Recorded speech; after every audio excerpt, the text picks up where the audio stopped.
Drama की start में हम एक लड़की को देखते हैं जिसकी डेथ हो चुकी होती है और वहां पर अचानक से वो उठ जाती है, तो जितने लोग उसे लेकर आए हुए होते हैं ना, वो भाग जाते हैं।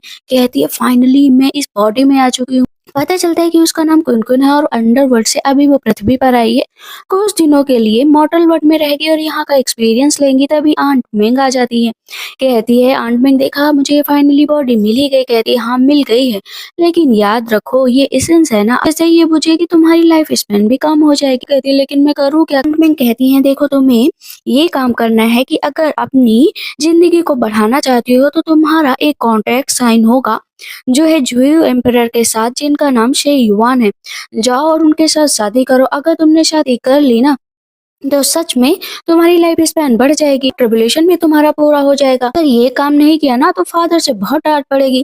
कहती फादर को तो मैं बाद में देख लूंगी। जो मेंशन देखते हैं जहाँ पर सारी नौकरानी बात कर रही होती हैं कि आज हमारी मेजेस्टी की शादी है, लेकिन देखो वो कब से कोमा में है। ये कहती तुम भी यहाँ पर पड़े हुए ह्यूमन वर्ल्ड में, ये नहीं कि उठो और शादी करो। मुझसे याद आता है अभी क्विंक्विन को कि जब एक बार वो बहुत छोटी थी ना, तब एक डीमन उसके ऊपर अटैक करने के लिए आया था, लेकिन वहां पर वो बोलती है कि अगर तुम्हें पता चला ना मैं किंग ऑफ अंडरवर्ल्ड की बेटी हूँ ना, तो तुम मुझे कभी भी चोट नहीं पहुंचा सकते। डीमन बोलता है मुझे वही तो चाहिए, मैं तुम्हें खाऊंगा ताकि मेरी 1000 years की पावर बढ़ जाए।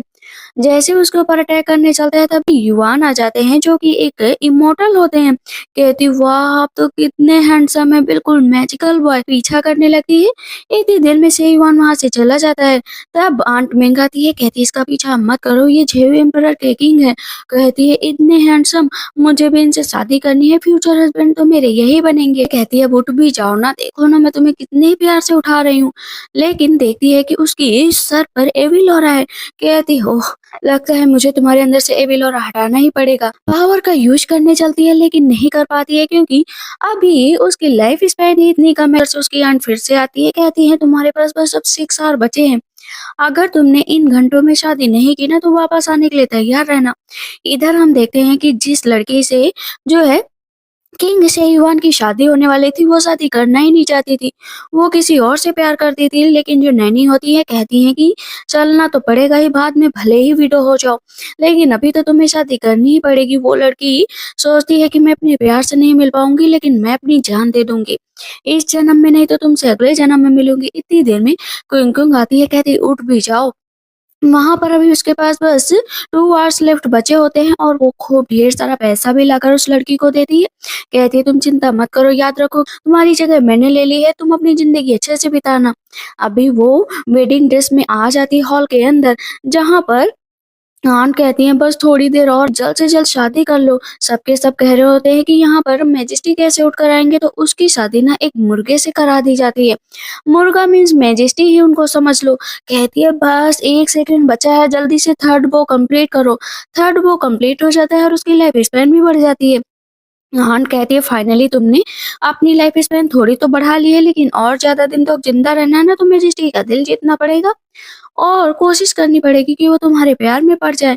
कहती प्यार में पहले वो उठे तो बेहोशी की हालत से, तब प्यार में पड़ेगा। आन कहती मुझे मतलब नहीं है, तुम्हें जो करना है करो। कहती है चलो फर्स्ट स्टेप तो पूरा ही कर लेती है। उसका एविल और अपने अंदर खींचती है, तभी पता चलता है कि कोई आने वाला है। उसको स्मेल बहुत गंदी आ रही होती है। आंट आती है। कहती है पता है तुम कितनी सुंदर हो, मैंने एक पाउडर बनाया है, अगर तुम इसे अपने चेहरे पर लगाओगी ना तो बहुत सुंदर हो जाओगी। लेकिन क्विंकविन को पता चल जाता है कि ये सिर्फ लड़कियों का चेहरा छीनती है ताकि सुंदर हो सके। और हम एक लेडी को देखते हैं जिसने वही क्रीम लगाई थी जो उस लेडी ने दी थी। जैसे ही वो क्रीम लगाती उसका चेहरा और भी खराब होता जाता। अचानक से उस क्रीम का पूरा कलर ब्लैक हो जाता है। इधर हम क्विंकविन को देखते हैं, क्रीम नहीं लगा रही होती तो कांट कहती लाओ मैं ही लगा दूं। कहती है 1 मिनट रुक जाओ, इतनी जल्दी भी क्या है। वो उसे धक्का देती है, नीचे गिरा देती है और दूर से वो लेडी देख रही होती है कि इसने मेरा चेहरा छीनने की कोशिश की थी और अब इसका ये हाल हो रहा है। इधर क्विंकविन कहती है तुम जैसी लड़कियों का यहाँ पर रहना ठीक नहीं है। वो उसे गायब कर देती है। उसने मैजिक का यूज किया था, वो बेहोश होकर नीचे गिरने लगती है। मैजेस्टी को होश आ जाता है, वो उसे अपनी बाहों में रोक लेते हैं। अभी वो सुबह उठती है। मैजेस्टी है सच में कितने हैंडसम है, मैं देखूं क्या, पास में जाऊं क्या। वैसे मैं अभी यहाँ पर ट्रायल पर हूँ, लेकिन कोई बात नहीं। तभी हम देखते हैं कि वहां पर जो वो लेडी रात में थी वो कोई और नहीं थी, वो मैजेस्टी की बहन थी।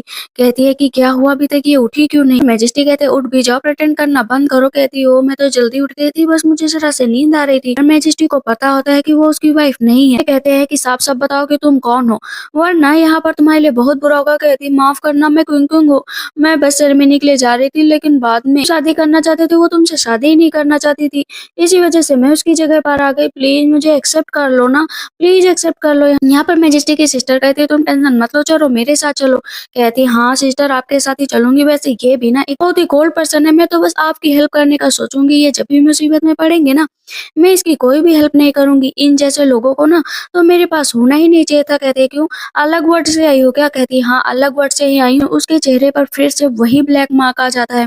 कहती है मुझे जल्द से जल्दी से खींचना पड़े, अंदर से जो भी नेगेटिव ऑरा होता है ना उसे खींच लेती है। मैजेस्टी का सर दर्द थोड़ा सा कम हो रहा होता है, उसको चक्कर आने लगता है। कहती है कि तुम्हारे अंदर से एविल एनर्जी खींचने के चक्कर में ना मेरा यहाँ पर बहुत ज्यादा लॉस हो रहा है, लेकिन तब भी तुम मुझे डांट रहे हो, मुझे तो तुम्हारे पास रहना ही नहीं है। अभी वो जाती है, खूब सारा सामान होता है, खा रही होती है। कहती सिस्टर आप भी खाओ ना। कहते हैं कि मैजेस्टी की सिस्टर की जो दासी होती है वो नीचे आकर बैठ जाती है। कहती है प्लीज अपनी मिस को बचा लीजिए ना, इनका चेहरा पूरी तरीके से खराब हो गया है उस एविल लेडी की वजह से।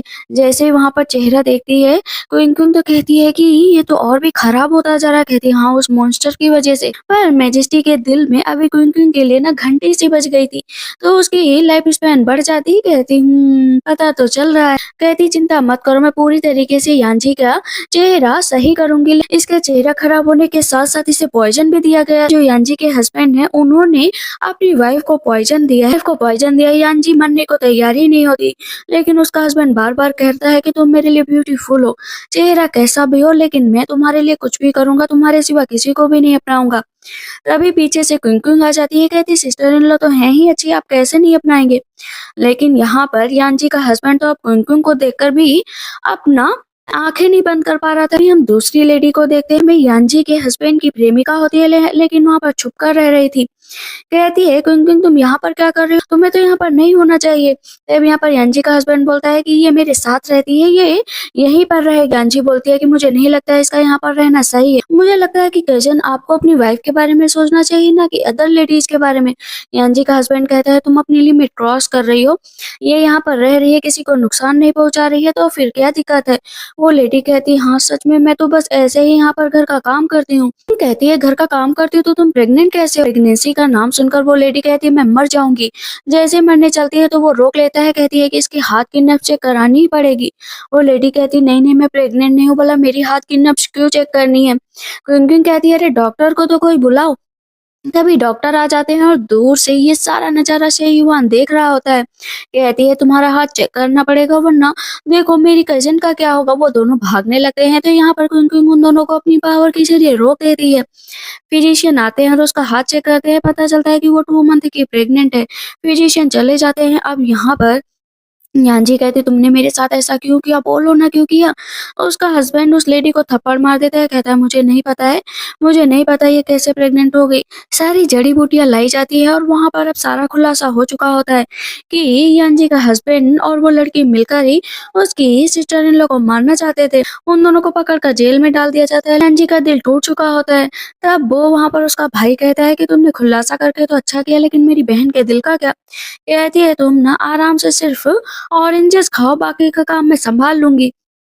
यदि वैसे भी इस तरह के लोगों के बीच में रहने वाला नहीं है, तुम्हें ना अपने हस्बैंड की हालत देखनी चाहिए। वो जाती है उस लेडी के पास, कहती है कि तुम्हारा स्टेटस रिच था, आखिर मैं तुम्हारी जगह क्यों नहीं ले सकती थी? शानो शौकत से रहती थी, मैं तुम्हारा सब कुछ छीनना चाहती थी। अटैक करने चलती है कुंकिंग पे कि तुम्हारी वजह से सब कुछ हुआ, लेकिन ये से युवान उसे रोक लेता है। कहती हो मेरे दिल में तो कितना दर्द हो रहा है, आप कितने अच्छे। कहते हैं दूर हटो, मेरे से चिपकने की कोशिश मत करो। मैजेस्टी कहते हैं कि तुम्हें जल्द से जल्द पॉइजन पीना पड़ेगा और ये जगह छोड़नी पड़ेगी। कहती नहीं नहीं मैं बिल्कुल भी नहीं करूंगी, मैं इनोसेंट हूँ, मैं बहुत ही इनोसेंट हूँ। कहती इनोसेंट, लगता है कि तुम्हारा काम खत्म करना ही पड़ेगा। वहां पर अपनी पावर का यूज करती है, उसे वहां से वो गायब कर देती है। अभी पहुंचती है उसके हस्बैंड के पास। कहती है क्यों, धोखा देने के बाद तुम्हें अपनी जिंदगी कैसी लग रही है? कहता है कि मेरी बात सुन लो यांजी, मैंने तुम्हें कभी भी धोखा नहीं दिया। कैसे मेरी बात सुन लो, सच में मैं बहुत अच्छा हूँ। पता चलता है कि जब वो स्कॉलर बनने के लिए जा रहा था तब उस लड़की ने कहा था कि मैं तुम्हारा इंतज़ार करूँगी। दोनों ने एक-दूसरे से वादा किया था, लेकिन यहाँ पर आने के बाद वो अपने वादे से मुकर गया और उसने यानजी से शादी कर ली। कहती है तो तुम मुझे पहले बता सकते थे ना, मैं तुम्हें कभी भी नहीं रोकी।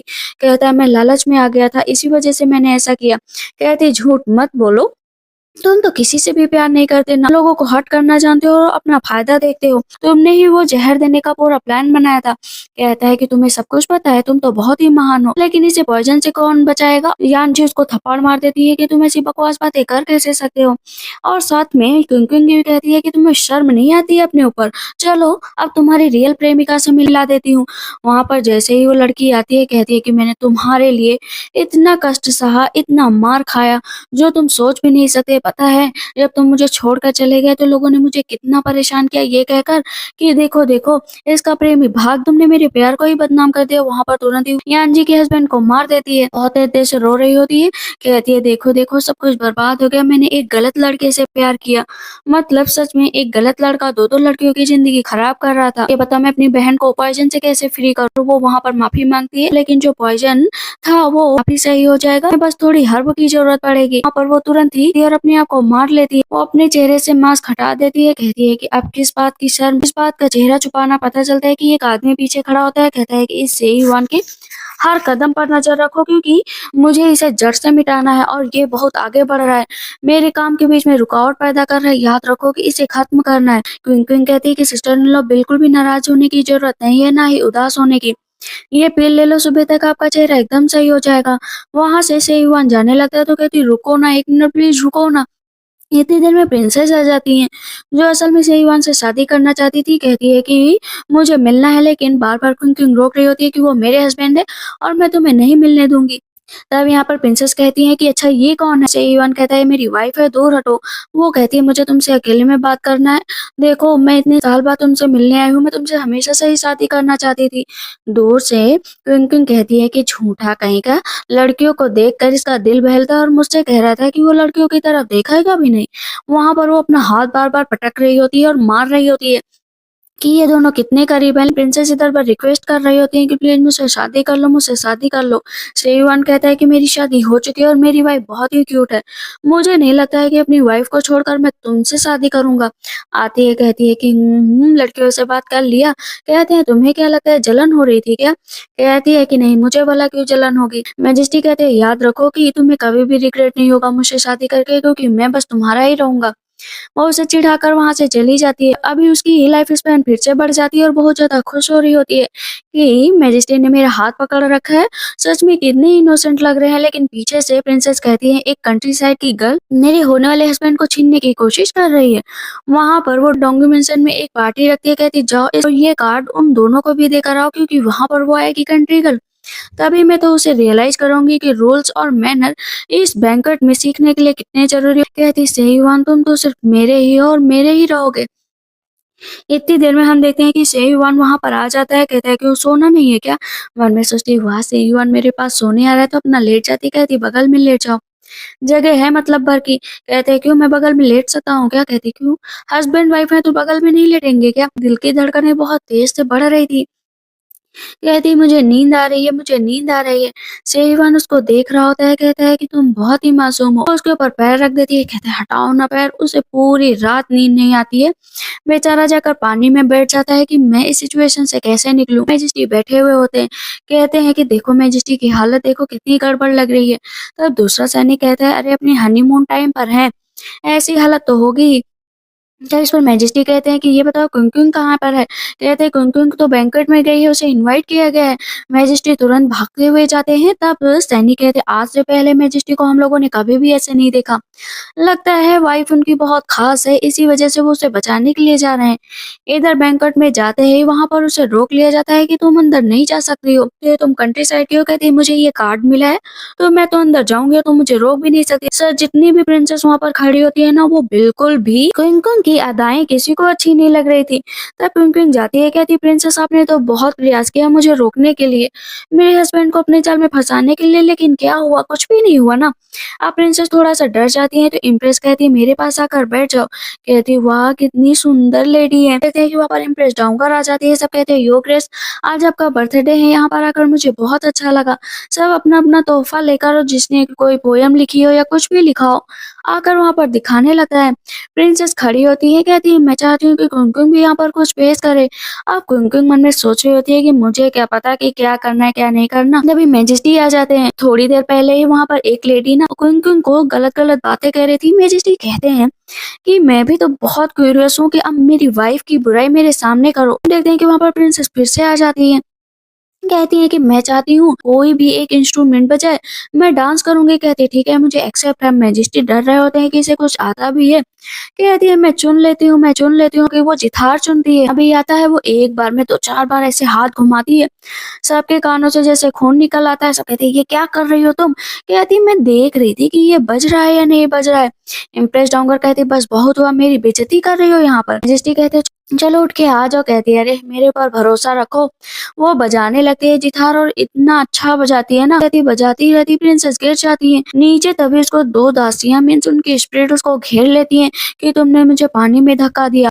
एक मेट को उसने पानी में धक्का दिया था और एक मेट को उसने इनोज को दे दिया था कि आप लुत्फ उठाओ जाकर इसका। कहती है प्लीज मुझे छोड़ दो, मैंने जानबूझकर नहीं किया। मैंने तो कहा था ना कि आप उस लड़की के साथ बस कुछ वक्त बिता लीजिए, उसके बाद उसको छोड़ देना। इनोज कहते हैं कि तुम मुझे क्यों फंसा रही हो? वापस आते हुए तो मैजेस्टी से कहती है कि आप क्यों गुस्सा कर रहे हैं।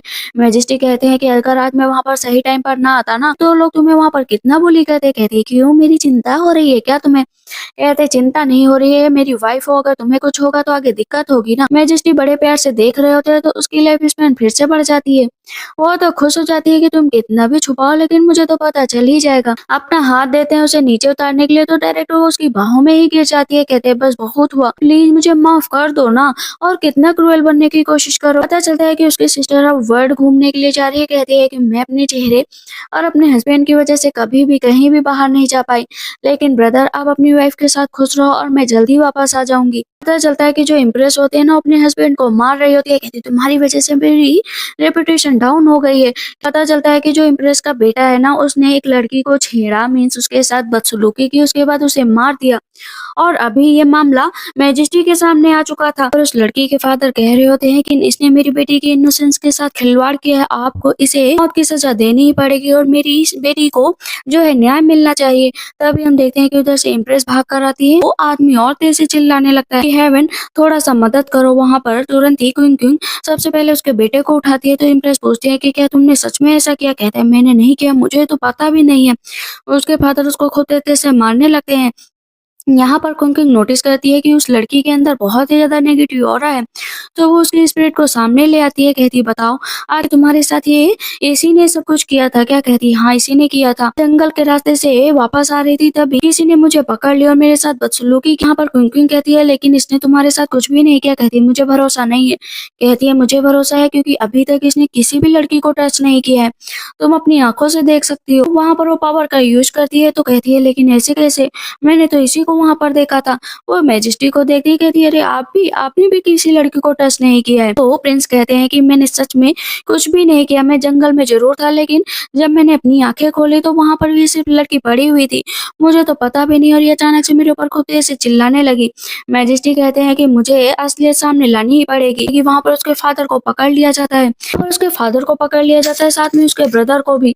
नैनी आती है, कहती है कि हाँ इस आदमी को अपनी बेटी के लिए एक हस्बैंड चाहिए था लेकिन बहुत ही अमीर घर का चाहिए था, इतनी आसानी से अच्छा लड़का मिल नहीं रहा था, इसी वजह से वो अच्छे लड़के को फंसाना चाहते थे। क्योंकि अपनी पावर का यूज करती है तो पता चलता है कि जब से जो है उस लड़की को पता चला था कि मेरे साथ प्रिंस ने बदसलूकी की है तब से हर रोज वो सोचती थी कि मैं अपनी जान दे दूं। जब फाइनली वो अपनी जान देने वाली थी तो उसके फादर उसे बचाने के लिए जा रहे थे लेकिन उसका भाई कहता है उसे मत बचाओ, अगर वो मर गई ना तो अच्छा होगा। उसकी डेथ उसके फादर के सामने होती है और वहां पर अभी उन दोनों की सच्चाई सामने आ चुकी होती है, मतलब अपने फायदे के लिए पहले उसका यूज किया। यहाँ पर पता चलता है कि जो मार्किस है उनकी एक और वाइफ है मीन्स कंकोबाइन, उनका जो बेटा है उसने उस लड़के के साथ ये सब कुछ किया था लेकिन इल्जाम किसके ऊपर डाल दिया सारा इम्प्रेस के बेटे पर ताकि उसका बेटा जेल चला जाए और अपना राजा बन सके। मैजेस्टी कहते हैं इन दोनों को जेल में डाल दो। तभी उसकी स्प्रिट आती है और आंट में से कहती है इसे लेकर जाओ और अगली बार ना इसे अच्छी जगह जन्म देना, इसने इस बार बहुत ही ज्यादा कष्ट सहे हैं। कहती ठीक है, मेरे ऊपर तुमने अगर ये भार डाला है तो मैं इसे जरूर पूरा करूंगी। वहां पर तुरंत ही वो लड़की नीचे बैठ जाती है, कहती थैंक यू सो मच। क्यों क्यों कहती है कि देखो ना कैसे कैसे लोगों की जिंदगी होती है। तो वो रोने लगती है तो इस पर मैजेस्टी कहते रो क्यों रही हो तुम? कहती रो नहीं रही हूँ, बस ऐसे ही। मैजेस्टी उसके सर पर हाथ रखते हैं, कहते रोने की जरूरत नहीं है। पास में जाती है ब्यूटी और अपने अंदर खींचती है। अभी उसको भूख बहुत तेज से लगी होती है, कहती है मुझे खाना खिला दो ना। वो बहुत जल्दी जल्दी खाई जा रही थी। वहां पर एक मार्शल होती है जो बैठी होती है, वो भी बहुत स्पीड में खा रही होती है। तभी कुछ लेडीज आती है जो उसका मजाक उड़ाने लगती है कि आदमियों जैसी रहती हो, आदमियों जैसे खाना खाती हो, भला तुमसे शादी कौन करेगा आगे चलकर। कहती इसकी टेंशन तुम ना लो तो बेहतर होगा। वो अपना हाथ दिखाती है और सामने की दीवार टूट जाती है। वो दोनों लेडीज जाने लगती है तो क्यों क्यों उसको भी गिरा लेती है। तब मैजेस्टी कहती है ये क्या कर रही हो तुम? कहती कुछ नहीं, ऐसे लोगों को सबक सिखाना ना बहुत जरूरी है। तब यहाँ पर प्रिंस आ जाते हैं, कहते क्या मैं यहाँ पर बैठ सकता हूँ? सिस्टर इन लॉ आपने मेरी मदद की है तो कम से कम मैं आपके लिए इतना तो कर ही सकता हूँ। वैसे ब्रदर आप बताओ, सिस्टर इन लॉ है ना? तीनों ड्रिंक कर रहे होते हैं, कहते हैं मैं क्या करूं, मुझे तो कुछ भी समझ में नहीं आ रहा। मेरी मदर चाहती है कि मैं शादी करूं, मैं शादी कैसे कर लूं? मुझे कोई लड़की तो पसंद है, ऊपर से मेरे फादर पता नहीं किस लड़की के चक्कर में पड़े हैं, तो किसी ने उन्हें अपने जाल में फंसा लिया है। अभी हम देखते हैं कि इम्प्रेस इधर खड़ी होती है और उसका दूसरा बेटा होता है। कहती है कि मैं इसे जरूर मारूंगी। कहते हैं क्यों मारोगी इसे, तुम्हें शर्म नहीं आ रही? कहती क्योंकि इसने बहुत बुरा काम किया और इसे तो मार पड़नी ही चाहिए, हमेशा ही लोगों के साथ बदसलूकी करता है। तो उस पर उसका बेटा बोलता है कि मदर आप मुझसे जलन करती हैं, आप सिर्फ अपने एक ही बेटे को लाइक करती हैं और मुझे लाइक नहीं करती है कि वो कंकुबाइन का बेटा होता है। यहाँ पर मैजेस्टी कहते हैं बस बहुत हुआ। जो प्रिंस होते हैं एक्चुअल में उसे कभी उसके फादर ने अपना बेटा माना ही नहीं। क्यों कहते डरो मत, कोई बात नहीं, बहुत जल्दी तुम्हारे फादर ठीक हो जाएंगे। मेरे फादर मुझे अपना बेटा ही नहीं मानते तो ठीक हो या ना हो मुझे क्या ही फर्क पड़ता है। इम्प्रेस कहती है सब लोग यहाँ पर बैठ जाओ। इधर हम देखते हैं जो उसका भाई होता है ना, उसे जेल में बंद कर दिया गया होता है, लेकिन तभी एक आदमी आता है उसे खाना देने के लिए। कहता है पता है ना मैं प्रिंस हूँ और तुम मुझे ऐसे गंदे तरीके से खाना दे रहे हो। तो वो आदमी उसका गला पकड़कर दबाने लगता है कि जो मिल रहा है ना बस खा लो, क्योंकि तुम्हारी यही औकात है। इधर हम देखते हैं कि लगातार वो लोग टहल रहे होते हैं कि भाई के पास से कोई खबर क्यों नहीं आई। फिर से उसी आदमी को दिखाया जाता है जो ये सारे काम करवा रहा था कि सही युआन को फंसाना है, लेकिन हर मामला उल्टा ही पड़ता जा रहा था। कहता है जाओ और वहाँ पर उस प्रिंस को ही जान से मार दो। इधर जब वो लोग जेल पहुंचते हैं तो जैसे मैजिस्ट्रेट उसको छूने चलते, कहती दूर हटो मैं इसे छूती हूँ। कहती है कि उसके कान के पास ना पूरी रेडनेस आ गई और एक चूहा है वहां पर। कहती है कोई ऑर्डिनरी चूहा नहीं है, ये सोल चेंजिंग स्पेल है जिससे लोगों की जान भी जा सकती है। अचानक से प्रिंस की वहां पर डेथ हो जाती है। कहते हैं कि अब ये इस दुनिया में नहीं रहे। अभी हम कंकोबाइन को देखते हैं। सिस्टर मुझे माफ कर दीजिए कि मैंने आपकी जगह लेने की कोशिश की, लेकिन मैं क्या बताऊं कि तो जगह पक्की है, आप तो इम्प्रेस हैं, बोला आपकी जगह कौन ले सकता है? आखिर कंकोबाइन को कैसे ला सकते हो? और वो बेटा इसी वजह से तुम उसको इतना प्यार कर रहे थे। इस पर मार्केस को तेज से चिल्लाने लगते हैं कि मैं तुम्हें छोड़ूंगा नहीं, याद रखो। पता चलता है कि उसके बड़े बेटे की डेथ हो गई है, मीन्स कंकोबाइन का बेटा। तो वो खुद तेज से रोने लगती है, मैंने अपने बेटे को इतना समझाया, इतना सब कुछ किया, लेकिन वो मर गया। यहाँ पर कुंकुम कहती है कि तुमने अपने फायदे के लिए अपने बेटे का भी यूज किया। कहती है मार्केस का दिल जीतना तो मेरा काम था। मार्केस कहते हैं प्लीज इस तरह मुझे मत छोड़ो। कहती है कि तुम मुझे छूते हो ना तो मुझे घिन आती है, मन करता है मैं तुम्हारे ऊपर थूक मारूं। इम्प्रेस तो खुद तेज से हंस रही होती है, जैसे तुमने प्यार किया, इतना प्यार कि तुमने मुझे छोड़ा, वो तुम्हें धक्के मार कर निकाल रही है। ठीक है, जो अंतिम चीजें आई होती है ना उस पर पैर मार देती है। उसके फादर कहते हैं कि तुम अपने बेटे के साथ तो ऐसा नहीं कर सकती हो ना। कंकुबाइन कहती है कि बस बहुत हुआ, मेरा रिवेंज अभी बाकी है। पर मार्केस कहते हैं चिंता मत करो, तुम दोबारा प्रेग्नेंट हो जाओगी। कहती है कि हाँ दोबारा प्रेग्नेंट हो जाऊंगी, और वैसे भी ये बेटा मर गया तो क्या हुआ। लेकिन इम्प्रेस कहती है तुम प्रेग्नेंट नहीं हो सकती, क्योंकि मैंने तुम्हें बच्चा ना होने वाली दवाई तो मैं तुम्हें सालों से भिजवा रही हूँ। कहती है इसका मतलब तुम्हें सब पहले से पता था? कहती है हाँ सब पहले से पता था। खुद तेज से रो रही होती है और पूरा पागल हो जाती है। वहां पर मार्केस भी नीचे गिर जाते हैं ताकि अभी हाउ मिंसन में उन लोगों को बुलाया गया। कहती है मैं भी चलूंगी, मैं अकेले तो नहीं रह सकती। हम देखते हैं कि वो चोरी चुपके ना जेल जा रही होती है और साथ में उस मार्शल को भी लाई हुई होती है। अंदर जाती है तो उनको बहन बैठी हुई होती है। कहती है मुझे पता है कि तुम्हारे फादर बहुत ही अच्छे आदमी थे, उनसे कहना कि मैं उन्हें याद कर रही थी। कहती है लेकिन तुम कौन हो? कहते हैं मैं हो रू हूँ, लेकिन मेरे फादर ने आपका जिक्र कभी भी नहीं किया। कहती है कि आप करेंगे, उनसे कहना कि मैंने उन्हें बहुत मिस किया, बहुत याद किया, मैंने उन्हें धोखा दिया सिर्फ किसकी वजह से? मार्केस की वजह से। लेकिन आज मुझे क्या मिला? कुछ भी नहीं। वो वहां से चली जाती कुनकुन कहती है नेक्स्ट लाइफ में तुम भी अपनी अच्छी जिंदगी जीना। कहते हैं, बहुत भूख लगी है चलो कुछ खाते हैं। पर कुनकुन कहती है कि तुम हमेशा ऐसे क्यों रहती हो। कहती है अरे मैं बच्चे पैदा नहीं कर सकती इतनी एनर्जी वेस्ट करे, कम से कम आर्मी में हो तो अपना सारा ध्यान वहां पर लगाती हूँ। कुनकुन कहती है कि सांक्षी फेस्टिवल आने वाला है जहाँ पर सारी नोबल लेडीज आएंगी, तुम्हें भी वहां पर चलना चाहिए। कहती है नहीं, लोग तो वैसे भी मुझ पर हंसते हैं कि मैं लड़कों के जैसे रहती हूँ, अगर मैं वहां पर गई तो सच में और भी लोग हंसेंगे। कहती कोई बात नहीं, चलते हैं ना। तुम ऐसे क्यों घबरा रही हो, मैं तो तुम्हारे साथ हूँ ही।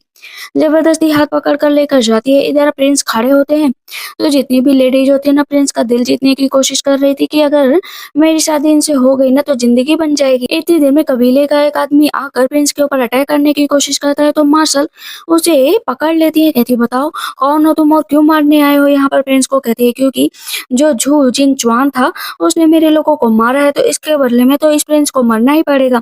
इतनी देर में इम्प्रेस आ जाती है कि उनके बेटे को मार्शल ने बचाया। कहती है ये लेडी कौन है, मुझे ये बहुत अच्छी लग रही है। पीछे से सारी लेडीज कहती हैं कि ये आदमियों की तरह रहती है, इस लेडी के बारे में भला आप क्यों पूछ रही हैं। इम्प्रेस कहती है तुम लोगों की हिम्मत कैसे हुई इस तरह की बातें करने की, वो भी एक लेडी के बारे में। वहां पर वो मार्शल को अपने पास बुलाती है, कहती है कि क्या तुम सिंगल और मेरे बेटे से शादी कर सकती हो। तो इस पर प्रिंस कहते हैं मैं ऐसी ऐसी लड़की से तो बिल्कुल भी शादी नहीं जो आदमियों की तरह रहती है। वहाँ पर इम्प्रेस नोटिस करती है मार्शल को देखकर कि जो उसके फादर झू जिन चुआन थे ना, असल में वो बहुत ही महान थे। जब वो युद्ध के लिए जा रहे थे तो वो आखिरी बार इम्प्रेस से मिलने आए थे और उन्होंने कहा था कि मैं इस कंट्री के लिए कुछ भी करूंगा, बस आप मेरे एहसानों को मत भूलना। कहती है ठीक है। और वो तलवार असल में झू जिनचुआन की ही थी जो वो अपने बेटे को देने की बात कर रही थी। अभी हम देखते हैं कि मैजेस्टी आते हैं। इम्प्रेस कहते हैं देर कर दी आने में, वरना यहाँ पर और भी कुछ हो जाता। प्रिंस होते हैं वो मार्शल को मारने चलते हैं, लेकिन मार्शल तो काफी होशियार होती है, उसको पकड़ कर ना गला दबाने लगती है। सब खूब तेजी से उसके ऊपर हंस रहे होते हैं। उस आदमी को पकड़ लिया जाता, पूछा जाता है कि बताओ कहाँ से आए थे, लेकिन वो इतना मार खाने के बाद भी कुछ भी नहीं बता रहा था। यहाँ पर कुनकुन क्या करती है ना, अपनी पावर का यूज करती है तो वो उसकी यादों में चली जाती है। कहती है ये क्या, मैं यहाँ पर कैसे आ गई। मैजेस्टी कहते हैं ये क्या किया तुमने, बताओ ना क्या किया। कहते हैं ये ऐसे ही रहेगी, अगर तुमने इसे सही टाइम पर नहीं बचाया तो ये मर जाएगी। इधर हम देखते हैं कि क्वीन क्वीन नोटिस करते हैं कि जितने भी उस कैपिटल के लोग होते हैं ना मर रहे होते हैं, और धीरे धीरे उन लोगों की संख्या बढ़ती ही जा रही थी और इसका इल्जाम लगा था जो जिनचान के ऊपर। इधर मैजेस्टी बहुत टेंशन में थे कि आखिर क्वीन क्वीन उठ क्यों नहीं रही है। फिजिशियन कहते हैं मैंने अपनी तरफ से पूरी कोशिश कर ली है, बार बार बस कुछ चीजों को बोल रही थी। इधर को उनको नोटिस करती है कि इनके हाथों पर ये जो सिविलियन है एक अजीब सी चोट है और वहां पर रेड बेरी का यूज किया जा रहा था जो कि असल में मेडिसिन का काम कर रही थी। मैजेस्टी कहते हैं कि उठो प्लीज, मैं तुम्हारे लिए बहुत टेंशन हो रही है, प्लीज उठ जाओ ना, प्लीज उठ जाओ ना। अभी वो उठ ही नहीं रहे थे तो मैजेस्टी रोने भी लगते हैं कि मैंने तो सोचा था कि तुम्हारे साथ पूरी जिंदगी बिताऊंगा, मैं तुम्हारे साथ बस ऐसे ही बिहेव कर रहा था। पानी पी रही होती है तो वो किस करते हैं और अभी थोड़ी सी पावर मैजेस्टी के अंदर भी चली जाती है। इधर जैसे ही मैजेस्टी की पावर अंदर जाती है तो वो भी आ जाते हैं उसके सपने में, क्योंकि वो उस कबीले के एक सदस्य होते हैं और उसको चोट लग गई होती है तो उसे मरहम लगाती है। कहती है कि चिंता मत करो, आप बहुत जल्द ठीक हो जाओगे। कहते हैं अगर तुम सही कर रही हो तो पक्का ठीक हो जाऊंगा। लेकिन इतनी देर में कुछ सैनिक आ जाते हैं उन पर अटैक करने के लिए, तो लड़कियों को लेकर जाऊंगा तो मैं मरना पड़ेगा। यहाँ पर मैजेस्टी कहते हैं भाग जाओ, मैं इन लोगों को पकड़े हुए हूँ। क्वीन क्वीन की आंखें खुल जाती है और पूरी आंखें रेड होती है। कहते हैं क्या हुआ, तुम्हें बताओ ना क्या हुआ। इधर सारे सैनिकों ने क्योंकि मैजेस्टी को मार दिया था, इस वजह से कुन बहुत नाराज थी। उसकी पावर इतनी बढ़ जाती है कि सारे सैनिक अपने आप चल चल कर मरने लगते हैं। लेकिन मैजेस्टी नोटिस करते हैं कि कुन की बॉडी पूरी तरीके से जल रही है। उधर उसके सपने में मैजेस्टी की डेथ हो चुकी होती है और उसको होश आ चुका होता है। कहती फाइनली मैं यहाँ पर आ गई, तुम मुझे लाइक करते हो। दोनों एक दूसरे को किस करने लगते हैं और वहां पर मार्शल और प्रिंस आ जाते, कहते हैं अरे गलत टाइम पर आ गया क्या, मुझे यहाँ पर आना ही नहीं चाहिए था। मछली कहते भागो यहाँ से। वो दोनों वहां से चले जाते हैं। कहती है कि सबसे पहले हमें उन लोगों को बचाना पड़ेगा, क्योंकि जिस तरीके से उन लोगों को मारा गया उसका सारा इल्जाम जो जिंगचुआन पर आ गया है, जरूर इसके पीछे कोई ना कोई रीजन तो है। कहती मेरे फादर ने कभी भी ऐसा कोई काम नहीं किया है। तो वो आदमी हंसने लगता है। वो अपनी पावर का यूज करती है, ठीक है थोड़ा सा टाइम हम लोग स्पेंड कर लेते हैं, फिर उसके बाद सोचेंगे कि क्या करना है। असल जो है एक गिफ्ट लेकर आई हुई होती है कुनकुन के लिए। स्केर्ड मेडिसिन है जो बहुत रेयर होती है और इसमें ना ठंडियों में रेड कलर के फ्रूट भी आते हैं। कहती है कि थैंक यू सो मच, तुमने तो मुझे बहुत ही खतरनाक मीन्स बहुत ही रेयर जड़ी बूटी दी है। कहती हाँ वैसे मैंने सुना है कि जो कबीले के लोग थे ना इसी जड़ी बूटी की वजह से मारे गए थे। क्योंकि जो यहाँ के सैनिक थे उस जड़ी-बूटी को लेने गए थे। वहाँ से कबीले से जड़ी-बूटी लेने का मतलब है एक-एक की डेथ हो जाना। इतनी देर में वहाँ पर इनौज आ जाते हैं कि तुम लोग ये कौन-सा काम कर रहे थे?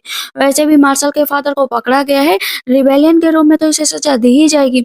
उसे पकड़ लिया जाता है और मैजेस्टी के सामने खड़ा किया जाता है। बार-बार इनौज कह रहे होते हैं कि मार्शल को सज़ा देनी चाहिए, मार्शल को सज़ा देनी चाहिए। वही कबीले वाली लेडी आती है, कहती है कि हाँ, ये सब उस झू जिंगजुआन की वजह से हुआ है क्योंकि उसने एक-एक करके लोगों को वहाँ से मार दिया। अच्छा ये बताओ कि ये तुम्हें पता है कि वो हर्ब कैसी होती है, किस तरह की दिखती है और उसमें डिवाइन पावर होती है या नहीं होती? कहती है हाँ होती है।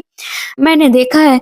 वो अपने हाथ में दूसरी हर्ब लेती है और कहती है ये बताओ कि ये हर्ब है या नहीं है? उस लेडी को वहाँ पर बस ऐसे ही बुलाकर लाया गया था कुछ पैसे देकर ताकि वहाँ पर वो गलत बातें बता सके और जानबूझकर मार्शल की बेटी को फँसाया जा सके क्योंकि उसे हर्ब के बारे में इतनी नॉलेज नहीं थी। तुरंत ही वो पकड़ ली जाती, क्योंकि कहती है कि पता ही है तो वो हर्ब है ही नहीं। और इस मौसम में इस पे रेड बेरी नहीं आती, सिर्फ ठंडियों में आती है। और जैसे वो अटैक करने चलती है तो उसे पकड़ लिया जाता है। इनोज कहते हैं तुम लोग गलत कर रहे हो, मैं तुम लोगों से निपट लूंगा। इनोज वहाँ से चले जाते हैं। तब इस पर कुन-कुन कहती है कि अभी हम लोगों को इसके बारे में गहराई से सोचना पड़ेगा। जहाँ तक मुझे पता है कि 6 हाथों वाले लोग जहाँ पर रहते हैं ना, वहीं से ये चीजें शुरू हो रही हैं। जगह की वजह से लोग मारे जा रहे हैं, वो उसके ऊपर अपनी पावर का यूज करती है तो नोटिस करती है कि सच में उन लोगों के हाथ में 6-6 उंगलियां थी। और मैजेस्टी कहते हैं कि हम दोनों को ही चलना चाहिए, शायद हम लोग कुछ पता लगा सके। तब इस पर मार्शल कहती है अभी के लिए मैं यहाँ से जा रही हूँ, लेकिन मैं जल्दी वापस आऊंगी। प्रिंस कहते हैं मैं तुम्हारा इंतजार करूंगा, देखो मैं तुम्हें जेट दे रहा हूँ, आधा हिस्सा तुम्हारे पास आधा मेरे पास। इस पर कुन-कुन हँस रही होती है कि तुम दोनों के बीच प्यार हो गया क्या? तभी अचानक से एक छोटा बच्चा आता है कुन-कुन के पास। प्रिंस कहते हैं किससे बात कर रही, दिखाई तो कोई भी नहीं दे रहा है। लेकिन वो छोटे बच्चे से बात कर रही होती है, ये एक मैजिकल पाउच देती है। वहाँ से उसे जाने को कहती है। अभी दोनों निकल पड़ते हैं उस गाँव की खोज में जहाँ पर 6 उंगलियों वाले लोग थे कि अचानक से नज़र पड़ती है कुन-कुन के उसी लेडी पर जिसकी असल में मैजेस्टी से शादी होने वाली थी और अभी वो प्रेग्नेंट भी थी। उसका हस्बैंड उसकी बहुत केयर कर रहा था। कहती है कि lady thank you so much कि तुमने मेरे ऊपर एहसान किया। कहती है अरे मैं तो बहुत खुश हूँ कि तुम अपने हस्बैंड के साथ अच्छे से रह रही हो। तब इस पर मैजेस्टी कहते हैं कौन है ये? कहती है अरे ये वही है जिससे तुम्हारी शादी होने वाली थी। मैजेस्टी कहते हैं अच्छा तो ये बात है, पता चलता है कि वो इनोच ही होते हैं जो असल में से ही युआन को मारना चाहते थे और इनोच के लिए काम कोई और नहीं, जो वो लेडी थी ना उसका भाई ही था। उसका भाई कहता है कि तो मतलब जो कुंकुम है उसने मेरी बहन की जान बचाई है, आखिर मेरी बहन के सेवियर को मैं कैसे मार सकता हूँ? लेकिन इधर इनोस लगातार उसके ऊपर अपना कहर ढा रहे थे कि अगर तुमने ऐसा नहीं किया ना तो तुम्हारी बहन को मार दूंगा जो कि प्रेग्नेंट है। कुन-कुन नहा रहे होते और मैजेस्टी अपने आप को रोक ही नहीं पा रहे होते, लेकिन पता चलता है कि कुछ लोग और मर गए हैं। अगर इन लोगों को नहीं रोका गया तो 6 उंगलियों वाले लोग लोगों को मारते ही जाएंगे। उनके हाथ पर एक निशान भी है। यहाँ पर वो याद करती है आंट मिंग के पास एक बुक थी जिसमें इन लोगों के बारे में बताया गया था कि इन्हें किस तरह से डिस्ट्रॉय किया जा सकता है। ये डीमन से भी खतरनाक होते हैं, किसी के कहने पर काम करते हैं। सिंबल देखकर अब वहाँ पर कुछ सैनिक कहते हैं कि कुछ मील्स बाद एक गांव आता है जहाँ 6 फिंगर वाले लोग तुम्हें मिल जाएंगे। जैसे वो लोग उस गांव में एंटर करते तो एक लेडी आती है, कहती है कि तुम लोग यहाँ पर थी, वो हम लोग गुजर रहे थे ना तो यहाँ पर आ गए। वो लेडी कहती है ठीक है अच्छे से पानी पियो, खाओ पियो। काफी टाइम हो जाता है तो वो लोग जहाँ रुकने का भी सोचते हैं और एक लड़की होती है जो उन लोगों को चोरी छुपके देख रही होती है। ओल्ड लेडी बोलती है कि ये गांव तो बहुत अच्छा है, नहीं मैं चाहती हूँ कि आज रात तुम लोग यहीं पर रुक जाओ क्योंकि टाइम भी हो गया। कहती है हाँ हाँ क्यों नहीं, यहीं पर रुक जाती हूँ। जिसटी पहले सोचते हैं कि यहाँ पर अटैक किया जाए क्या, कहती है नहीं कुछ देर का इंतजार करते हैं। वो ओल्ड लेडी और मैन वहां पर बैठे होते हैं, वो उसे चांदी की टेल देती है कि इसे रख लो। ओल्ड मैन तो नहीं लेता है लेकिन ओल्ड लेडी वो रख लेती है अपने पास, कहती है और खाओ और खाओ। जानबूझकर वो लोग खिलाती है ताकि ये लोग सो जाएं और वो लोग रात में अपना काम कर सके। दोनों साथ में लेटे हुए होते हैं। प्रिंस कहते हैं कि अब तो मेरा तुम्हें किस करने का मन कर रहा है। वो जैसे उसको किस करती है तो पता चलता है कि ये लोग ये रिचुअल के लिए जा रहे हैं। कोई हिमालयन गॉड है उनके लिए रिचुअल की जाती है, उन्हें लड़कियां दी जाती हैं। कहते हैं क्या मतलब कौन सी लड़कियां? इधर पता चलता है कि एक लड़की को बांधा गया और कहा जाता है इसके पास 6 फिंगर नहीं, इसी वजह से ये हम लोगों के लिए कर्स है। हिमालयन गॉड खुश होंगे। ये एक सर्वेंट की तरह लड़कियां होती थी ना, असल में ये लोग उसको पकड़ कर लाते थे और यहाँ के लड़के उसके साथ अपनी रात बिताते। प्रेग्नेंट होते ही जो बच्चा पैदा होता था उसे हिमालयन गॉड को सौंप दिया जाता था। एक वाटर होता है जो सबको दिया जाता है, सब पी रहे होते हैं। कहते हैं कि जिसके पास सिक्स फिंगर नहीं, मतलब वो बेकार है, वो कभी भी इमॉर्टल नहीं बन पाएगा। इमॉर्टल बनने के लिए सिक्स फिंगर का होना जरूरी है। जरूरी है। वो लड़की बस चुपचाप खड़ी होती है। कहते हैं बताओ कौन इसके साथ अपनी रात बिताना चाहेगा। वहाँ पर मैजेस्टी कहते हैं मैं ये चीज देखकर बर्दाश्त नहीं कर सकता। वहाँ पर इस टी को उछाली जाती है, एक लड़के का नाम निकलता है। कहता है वाह वाह, मैं इसके साथ रात बिताऊंगा, मैं इसके साथ रात बिताऊंगा। गुनगुन कहते तुम यहीं पर रुको, इन लोगों को देखो, मैं उस लेडी को बचा कर लाती हूँ। ओल्ड लेडी जाती है उस आदमी के पास। कहती है मेरे पास एक है लड़का और एक लड़की है जिनके पास सिक्स फिंगर नहीं है, तुम उनका यूज कर सकते हो। कहती है लेकिन मुझे इसके बदले में ये वाटर चाहिए। वो उसको पूरा वाटर दे देते हैं। कहते हैं जाओ जाओ खुश रहो। कहती है कि ठीक है, लड़का और लड़की से मिलने के लिए आ जाना। इधर वो लेडी लेटी हुई होती है और वो लड़का कहता है बस बस तुम्हारे साथ अब मैं अपनी रात बिताऊंगा। लेकिन पीछे से कुन लगातार उसके ऊपर अटैक कर रही होती है, तो वो लेडी खूब तेज तेज से हंसने लगती है। कहती है यहाँ पर मुसीबत खड़ी करने आए हो क्या। कहता है कि हंस रही हो, तुम्हें अभी मारूंगा। कुन जाती है और उसे कम से कम 20-30 थप्पड़ मारती है। कहती है कि तुम्हारी इतनी हिम्मत कि एक लड़की के साथ ये सब करने की कोशिश कर रहे थे। सुबह होते ही वो फिर से पहुंच जाती है। सारे गांव वाले कहते हैं कि अच्छा ये लड़का और ये लड़की, सब उन्हें ग्रीट करते हैं कि आप लोगों ने मेरे गांव पर आकर एहसान कर दिया, आप लोग बहुत अच्छे हैं, ये वाटर पी लो। वाटर पीते ही आप लोगों की जिंदगी अच्छी हो जाएगी। उस वाटर में एक तरह का नशा मिला होता है। नशे का मतलब है कि वो उसको फिर से उठा कर लेकर जाएंगे। यहाँ पर ना मेजेस्टी वो ड्रिंक पीते ना ही गुन। सारे गाँव वाले कहते हैं तुमने ये क्या किया, घोर अपराध है ये। तभी वहाँ पर सैनिक आ जाते हैं। माफ करिएगा मैजेस्टी, हम लोगों से लेट हो गया। इधर हम देखते हैं कि एक पूरा का पूरा चक्रव्यूह तैयार कर रहे होते हैं इनौज का सैनिक, और आखिरी मोती लगानी होती है। कहते हैं इसे भी लगाकर मुझे यहाँ से जाना पड़ेगा। इधर हम देखते हैं कि वो लोग तालाब के पास आते हैं और सारे गांव वालों का कहना था कि ये मिरेकल वाटर है। इधर हिनौच आकर बताते हैं कि वो लोग उस गांव तक पहुंच गए हैं। कहते हैं कि उस गांव तक पहुंच गए हैं, मैजिक वाटर तक पहुंच गए हैं, और तुमने इतनी इन्फॉर्मेशन मुझे लेट में क्यों दी, मैं तुम्हें जान से मार डालूंगा। कहती है ये मैजिकल वाटर नहीं है, खतरनाक वाटर है। अब पता चलता है कि जो मेजेस्टी है ना, सेम मेजेस्टी की शक्ल का कोई और भी है। कहते हैं चलो फाइनली यहाँ पर आ गए, लेकिन अब मरना पड़ेगा। वो पूछती है उस लड़के से कि बताओ यहाँ पर क्या हुआ। अब लोग माउंटेन गॉड की पूजा करते हैं, इस वाटर को मेरिकल वाटर समझा जाता है। वो लेडी थी, ये लोग मुझे जबरदस्ती उठाकर लेकर आए, ये मेरा छठा बच्चा था जिन्होंने माउंटेन गॉड को सौंपा था। अब वो क्या करती है, क्योंकि कहती है मुझे इस माउंटेन गॉड से मिलना ही पड़ेगा, मिलना ही पड़ेगा। वो अंदर पहुंच जाती है, कहती है कि तो तुम हो माउंटेन गॉड। कहते वाह तुम तो काफी चालाक हो, यहाँ पर आ गई। कहती है कि बताओ तुम ये सब क्यों कर रहे हो, क्यों मासूम लड़कियों के साथ खिलवाड़ कर रहे हो। कहते हैं क्योंकि इससे मेरी पावर बढ़ती, एक ही तो हूँ, सही युवान मैं ही हूँ। कहती है तुम कभी भी सही युवान नहीं हो सकते, क्योंकि उसकी पर्सनालिटी और तुम्हारी पर्सनालिटी में जमीन आसमान का फर्क है। कहते हैं कि तो ठीक है, मैं तुम्हें बता देता हूँ कि मैं उसका जुड़वा भाई हूँ, उसके अंदर ही रहता हूँ। इनसे वो यिन है और मैं यांग हूँ, दोनों एक साथ रहेंगे, हमेशा एक साथ। कहती है मैं तुम्हें मार डालूंगी, तुम कभी भी एक साथ नहीं रह सकते हो। कहते हैं कि तुम कर सकती हो ऐसा। कहती है कि गाँव वालों को तो मैं तुमसे छुटकारा दिलाकर ही रहूंगी। हिमालयन गॉड जैसी कोई चीज नहीं होती है। कहती मरना पड़ेगा तुम्हें, मैं तुम्हें डिस्ट्रॉय कर दूंगी। और अपनी पावर का यूज करती है। तो हिमालयन गॉड कहते हैं कि तुम मुझसे नहीं बच सकती हो, क्योंकि मैंने जो है इनौज से कहकर अपना पूरा का पूरा चक्रव्यूह तैयार किया है। लेकिन पता चलता है कि उस सैनिक ने लास्ट मोती लगाया ही नहीं होता। कहते धोखेबाज कहीं के, तुम्हें जिंदा नहीं छोड़ूंगा, तुमने वो मोती क्यों नहीं लगाया। यहाँ पर कुन क्या करती है, अपनी पावर का यूज करती है, उसे अंदर मार देती है, बाहर आती है। कहती है मुझे कभी भी सेहुआन को नहीं बताना है कि उसके ट्विन ब्रदर ही काम करवा रहा था। कल वाटर जैसी कोई चीज नहीं होती है। वो लड़का खोते से चिल्लाने लगा कि होती है होती है, इन लोगों के सर से सबसे पहले भ्रम हटाना पड़ेगा।